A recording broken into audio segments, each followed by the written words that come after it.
आपके स्टाफ की ड्यूटी है कि जितना थर्ड क्लास फूड है यहाँ से उठवाएं। आपकी परमिट वाली शॉप की है ना फेयर ट्राई। मैं ये भी गवर्नमेंट ने लगाया ना, इस पे ये लोगों के लुटेरों के हाथों लोगों को छोड़ दूँ कि गवर्नमेंट यहाँ पे भी जवाब दे। बंदे हर टाइम यहाँ पे बैठे हुए हैं, मैं आपसे भी पहले बोल रहा हूँ तो आपका फर्ज है, आप तनख्वाह इस चीज की लेती हैं, मैं तनख्वाह इस चीज की नहीं लेती हूँ।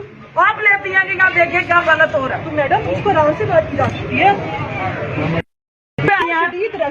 आप तो राशि सबके लिए है, आपके लिए आप कोई आसमान से उतरी हुई है? बिल्कुल आसमान से नहीं उतरी हुई। ये बाकियों के लिए राशि नहीं है, आपको ज्यादा जान अजीज है।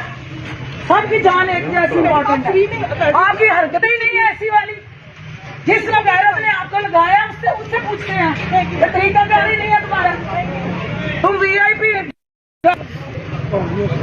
आपकी उस वक्त से कभी आपको कहाँ से हम बरामद कर रहे हैं? आप विजिट में आई हैं। आप तो राशि सबके लिए है, आपके लिए आप कोई आसमान से उतरी हुई है? बिल्कुल आसमान से नहीं उतरी हुई। बाकियों के लिए राशि नहीं है, आपको ज्यादा जान अजीज है।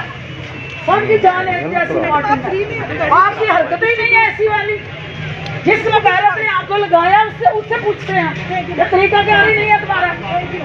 तुम VIP ड्राइंग रूमों में बैठो जाके, ये कौन सा तरीका है तुम्हारा?